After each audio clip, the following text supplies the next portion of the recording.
Welcome back, everybody. Welcome back. We're in for another feature amazing guitar magazine review edition. This is Guitar Legends featuring the ultimate Slash. All right, go ahead and look at that cover real fast. But before we begin, click subscribe, hit that notification bell. Any questions, comments, or feedback, leave them below. Yes, you're going to leave your questions, comments, or feedback and requests below.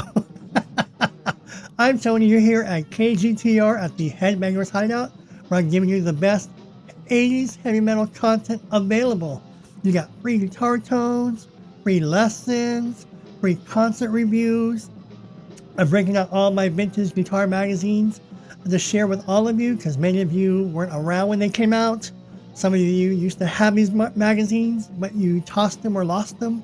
Some of you want to revisit, like me, the way it was, the good old days. So fortunately, I have this great collection to share with all of you, and it's my pleasure to go page by page with these vintage magazines. Again, I'm not going to delve into any articles or interviews, but if there's an interview and article in these issues that pique your interest, simply say, "Hey Tony, can you make a follow-up video on this interview?" And then I'll be happy to read the interview out loud of what this magazine entails. And lastly, you can find these magazines like I do on eBay. You can find these magazines on eBay anywhere from $7.50 to upwards of $50, given the issue or whatnot. So a lot of these magazines that I have, you can find on eBay if you have to get your hands on these magazines. All right, let's go ahead and begin.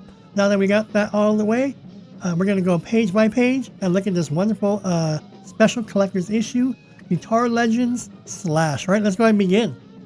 Look at my cursor right here, see? Guitar Legends transcribed in this issue. Welcome to the jungle, knocking on heaven's door, live and let die, Paradise City, and Velvet Revolver Slither. Loud, fast, and out of control, the complete story of Guns N' Roses. Naturally, I'm not going to go over that with you. We just want to go page by page. But if you're interested, I'll be more than happy to, again, upload a short video and read these articles or interviews with you. This magazine also has Evil Genius, The Making of Appetite for Destruction, Use Your Illusion, Weapons of Slash Destruction, the guitars, amps, and effects. Want me to delve into that in another video? Just tell me on the comments below. Velvet Revolver, the wild and unruly tale of rock's new supergroup, plus rare interviews, unseen photos. So see, with me, you're going to get these unseen photos and much more. All right, let's go ahead and begin. That was the cover. And real quick, I have 2 copies of this. One I kept intact, and the spine doesn't copy well on my scanner printer.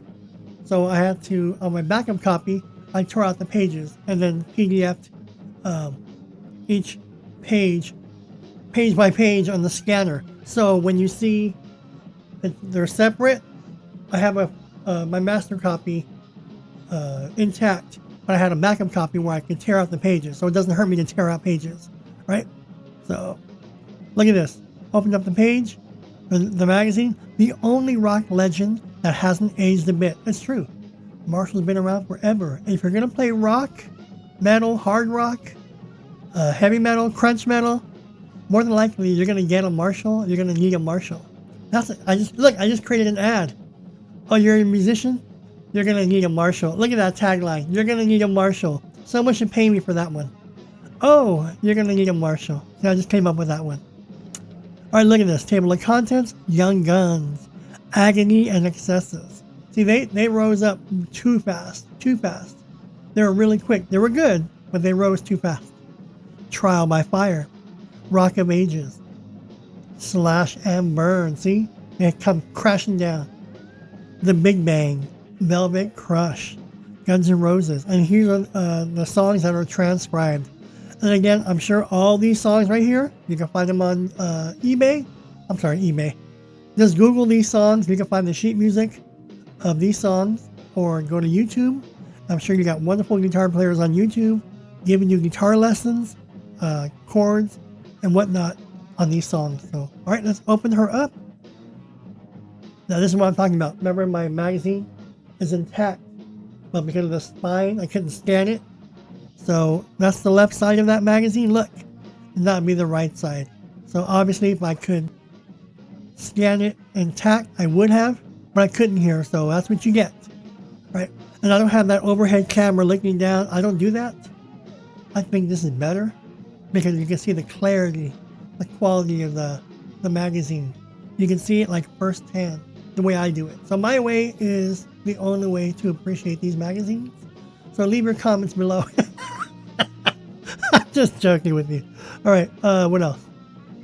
So here we go. Look, the Young Guns. With their appetite for destruction and lust for kick-ass rock and roll, Guns N' Roses ruled the early 90s. True, remember, they were competing with grunge.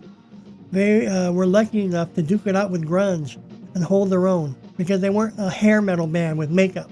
They weren't wearing high heels and lipstick and mascara, and they weren't chasing girls.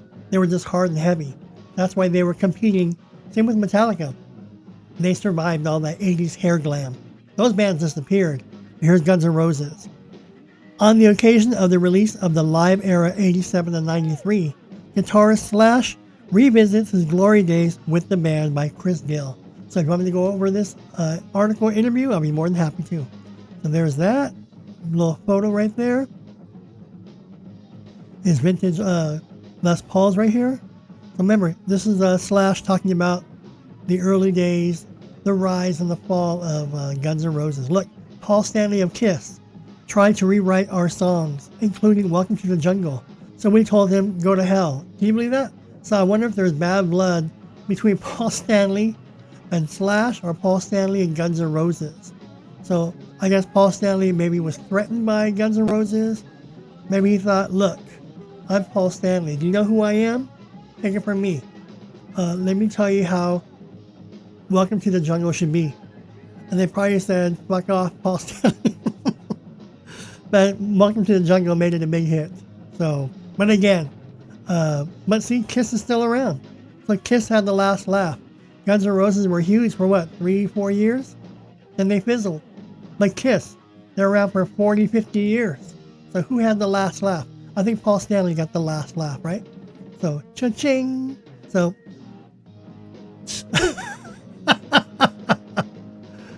so don't come after Paul Stanley or Gene Simmons or Ace or Peter Paul because they lasted 50 years. So, all right, look, there's Slash right there. Look, a lot of other bands at the time were these spoiled rich kids who were just posing. We got noticed because we were real. Now, I don't know when this interview was.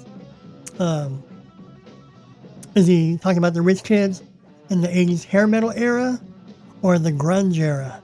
Because those bands that he's talking about, they already disappeared in the 90s. 80s metal was gone, obviously, in the 90s. It disappeared. But Guns N' Roses was playing sold out venues, so they were good. All right, there's Slash again. More down here on the article. Again, some rare photo right there. Again, he's talking about the rise and fall of the band. Agony in. Again, this is probably another 2-part photo shot. Okay, look. So see, there we go. Again, excuse that. That would have been a full-size photo.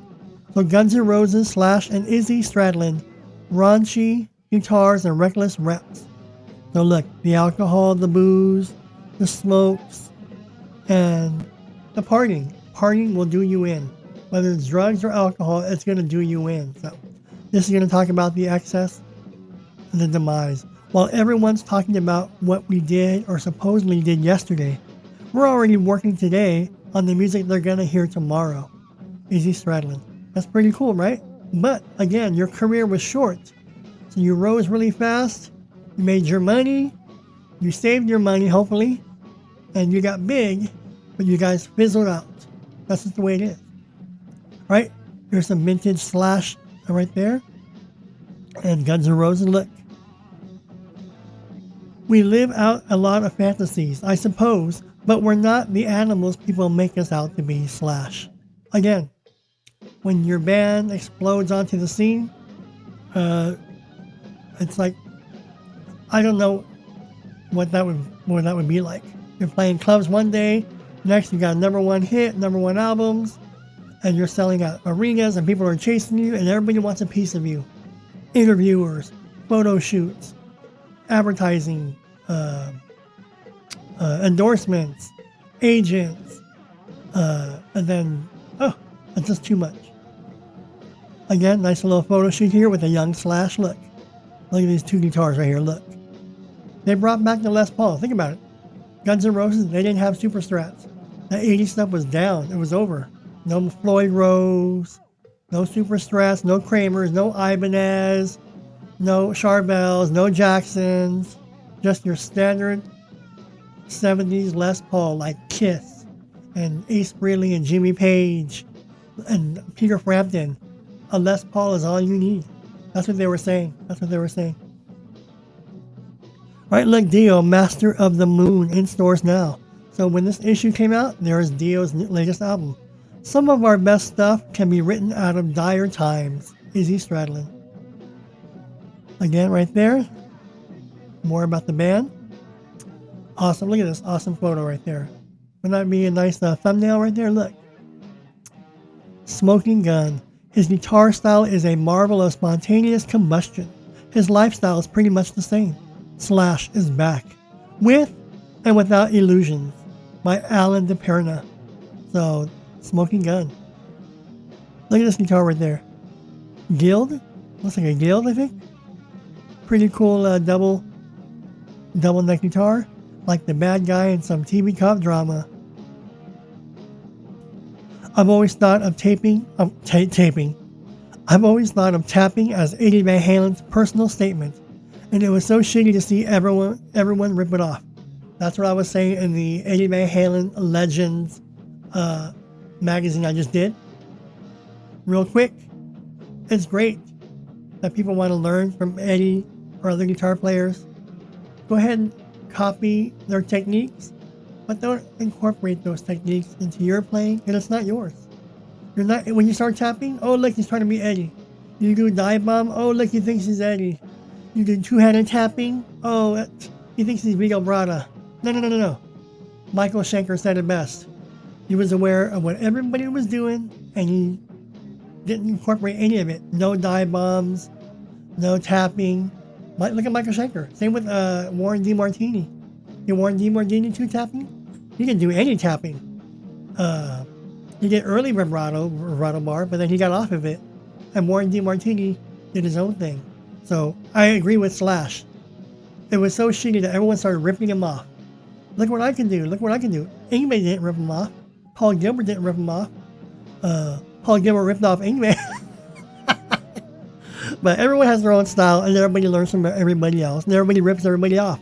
But it's really crappy when they do it. I've never met an addict that was able to sustain any kind of creative or financial success. They either die or lose everything. See? Damn, look at all these Stratocaster. Look at all these Les Pauls. Look. Again, sorry that it's cut in half. Look. Damn, are these his guitars? Now people are going to say, who needs all these Les Pauls? Well, some people collect. But look at that. There's 1, 2, 3, 4, 5, 6, 7. There's about 12 right here. And then right here. Look at these. Les Paul, Les Paul, Les Paul. I think you have to wonder, does he play each one of them? Does he just collect? I think now he's a collector of Les Pauls.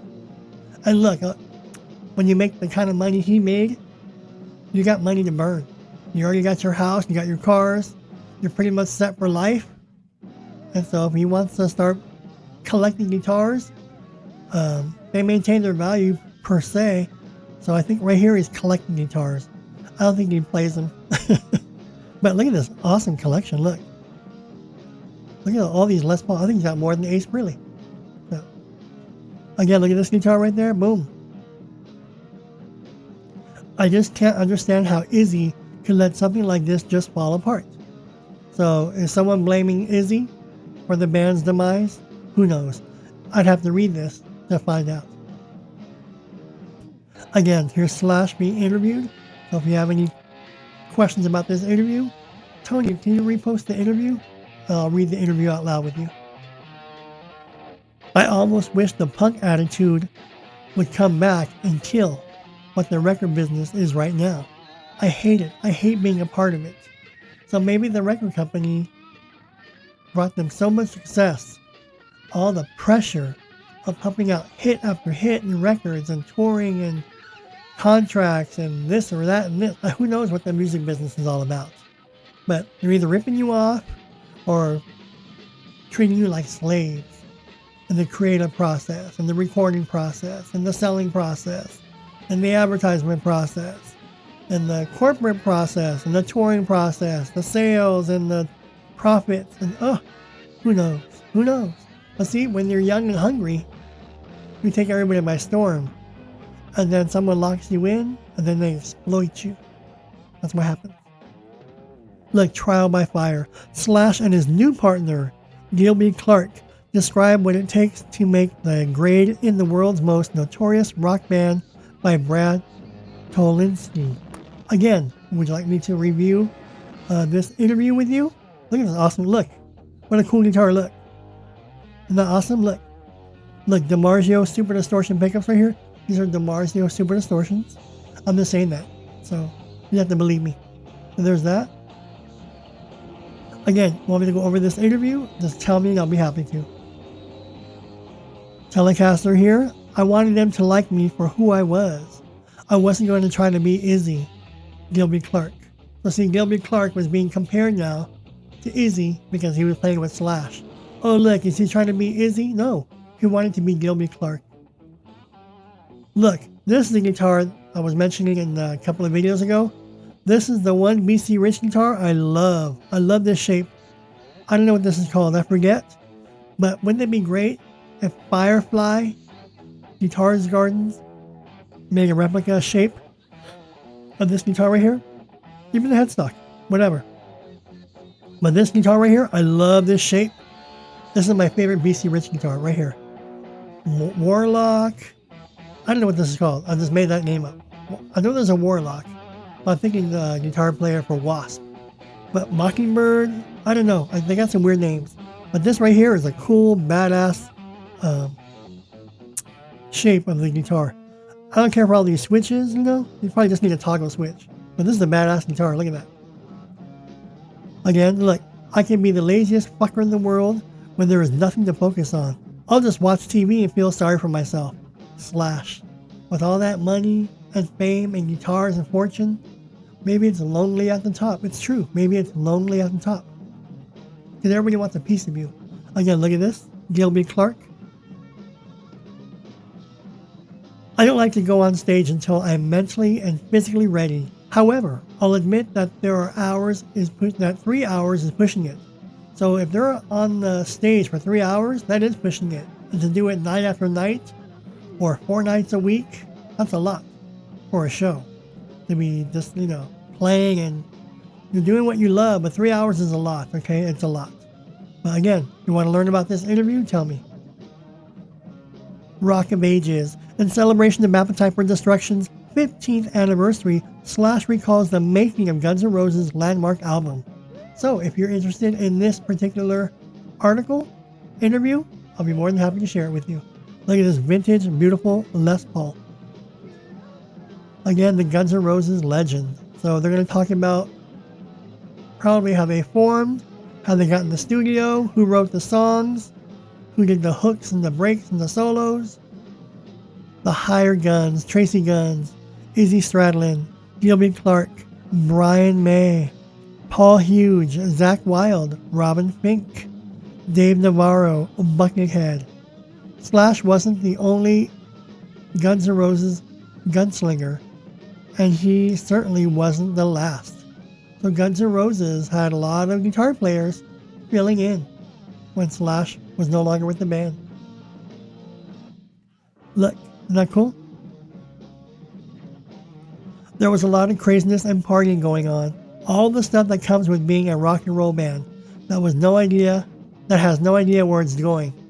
Doesn't that sound like Motley Crue? All the partying, success comes to you, you get the money, the girls, the cars, the houses, the champagne, the beer, the drugs, and you're thinking, man, we made it. It must be stressful. It's gotta be stressful. Because you got more shows, more fans, more gigs, more stress, more records, make more hits. That's a lot. But you're drunk and you're hungover, or now you're an addict. Oh, how awful. Appetite for Construction. I had so many people come up to me and say, this is the biggest piece of crap I've ever heard. Really? So again, you want to know what they're talking about? Let me know. It was us against the world. And it was a really cool time because we pulled it off. Everyone pretty much says that. When they're not getting signed, you're trying to pay your dues. Us against the world. And then when you get signed, I'll show you. Yeah, we made it. I'm going to show you now. Look, the world's best-selling guitar magazine. The magazine you can play. Guitar One or Guitar World. You remember both these magazines in your era? You remember? So here's Guitar One and here's Guitar World. There's Guitar One, Guitar World, Guitar Legends, Guitar Player, Guitar Magazine. So many guitar magazines. I love it. I love it.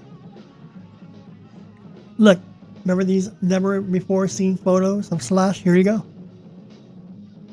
The soft-spoken guitarist overcomes his humility to offer insights on the art of vibrato, avoiding standard rock licks, and the importance of string muting by Wolf Marshall. Slash and Burn. Again, this is part of that one right there. So here's the left side of this article. So Wolf Marshall is going to dissect Slash. I like to catch others' strings with my fretting finger when bending and use the resulting string noise musically. That's pretty cool. The bends. Again, look. He's talking about music theory right there.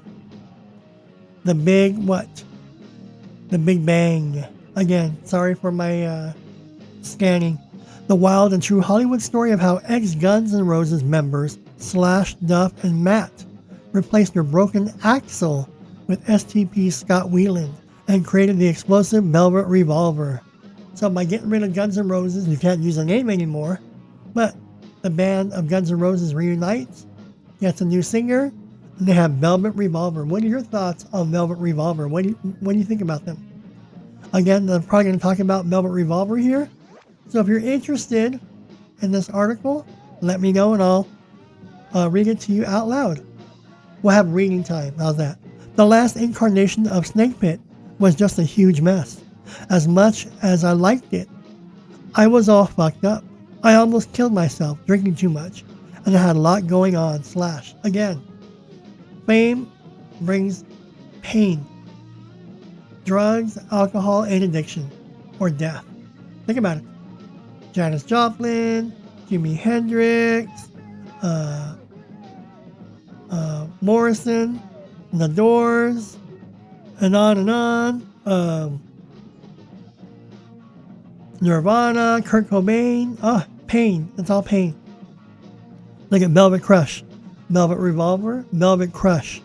The eagerly anticipated release of Velvet Revolver's debut album is finally upon us. After months of delays, scandal, and rehab, the ultimate rock supergroup is ready to face the world, and they have a lot of explaining to do. So what do you think about Velvet Revolver? Did you like them or no? Look, another beautiful tobacco burst. Look, DiMarzio Super Distortion pickups here. That's Slash's go-to pickup. Alright, so if you want to know about this article, let me know. You're on Tony, that's not a pickup. If I say it's his pickup, it's his pickup. Alright, again, wonderful article here. Want me to read it to you? I'll be happy to read it to you. Everybody thought this band was a complete failure waiting to happen. Now that we've done it, it's a huge feeling of accomplishment. It reminds me of the old days. See? We'll show you. We'll show you. It's us against the world. That's how pretty much you have to face it.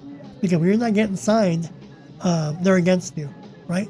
If you're not selling shows, that means they're against you. But you're doing what you want. You're writing your own song, your own material. You're doing it your way. Us against the world. You finally get signed, I'll show you. You have huge successful shows, a couple of hits, and you feel accomplished. See, I know all about the music business. I've been around 60 years in the music business. Revolver sound. Right. You know I'm just messing with you, right? We're here to have fun and go page by page. So if I'm talking about pickups, like I know it, I'm assuming he's playing with DiMarzio Super Distortion pickups, because that's my go-to pickup. I can't think of any other pickup you would want to play with. So. All right, look, again, the Velvet Revolver. What are your thoughts on the band? I've never heard a single track from Velvet Revolver. So now I have, after this video, I'm going to go on YouTube and look up Velvet Revolver and see if they were good. Look, we're a fucking rock band, and there's no comparison between Limp Bizkit or Korn and us. We're straight fucking rock. Duff. So now I have to go check out the Velvet Revolver. I need to check them out. There may be some videos out there too. Welcome to the jungle. Welcome to the jungle. Remember, this is the song that Paul Stanley wanted to rewrite. Alright, so again, I'm going by really fast because you can find all these on, you just Google it and you'll find it. Or go, there's Slither, just go on YouTube and you got a very talented guitar players on YouTube will show you the tabs or the songs note for note or the solos note for note. And they'll teach you how to play these songs. So, you want to learn this? Just Google it or go to YouTube. Alright, we're almost done here.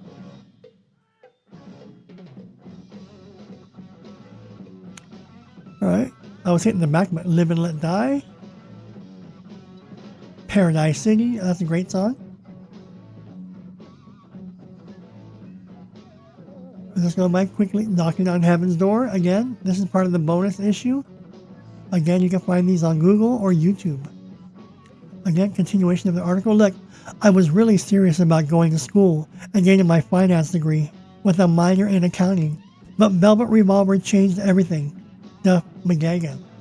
Why go back to school, sit in class, take notes for a degree when your lifeblood says go out there and jam for your fans, go write music, go sing, go play guitar. You know, that's impossible. Maybe when you're done singing, go back to school. But if you have to choose between school and playing venues, I'm playing venues. I can go back to school anytime. I was living in my LA house by myself, and I didn't want to see anybody. The only person I saw was my drug dealer, Scott Wheeler. See, isn't that sad?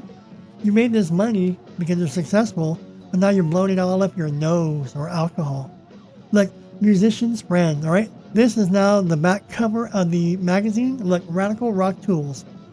Les Paul, Crybaby Wah Pedal, the Marshall Stack, musician's friend catalog, Save Money, and that was it. So, I want to know your thoughts on Slash, the guitar player.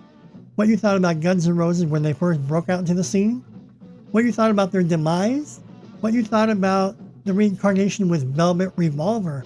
Did you care for that band? Did you like that band? Did you ever go see Velvet Revolver on tour in any of the clubs or shows? Let me know what your thoughts on the trials and tribulations of Slash and being an addict and doing the booze and the drugs and trying to get sober and clean. What were your thoughts about the genius of Guns N' Roses when they came out? Were you a fan of Guns N' Roses and also a fan of Nirvana? You had metal versus grunge. You had Soundgarden, you had Pearl Jam, but then you also had Guns N' Roses, and you had Metallica. 80s metal was over. Hair metal glam was over. So you had a few bands that were sticking around. Judas Priest, they stuck around. Iron Maiden stuck around. Metallica stuck around. Van Halen stuck around. Kiss stuck around. Those are the big bands. They made it through disco, punk, rock, progressive. They made it through grunge, and they continued on and continued on. For all the little fly-by-night bands of the 80s, they all disappeared. So that was Guitar Legends, Guns N' Roses, and Slash. Again, we've already covered Eddie Van Halen Guitar Legend. We covered Randy Rhoads Guitar Legend. We covered Dimebag Darrell Guitar Legends. And now we just completed Guitar Legends Slash. Let me know what you thought about this series. I got more videos coming your way, more magazine reviews coming your way. I'm Tony. Thanks for hanging out with me here at the Headbangers Hideout here at KGTR. Subscribe, click that notification bell because I want to give you the best content I can. We're small, but we have fun here. I play guitar. I'm a hack. I'm not that good, but I like to have fun. I give a few lessons. I give a few guitar tones. I like to make fun of myself and like to go over my magazine collection with you. So this place is a nice little getaway. So you get off of work, you have an hour to kill, a half hour to kill, come to my channel, hang out with us, and let's reminisce about the 80s heavy metal. All right, thanks for joining me. I'm Tony. I'll see you all in the next video.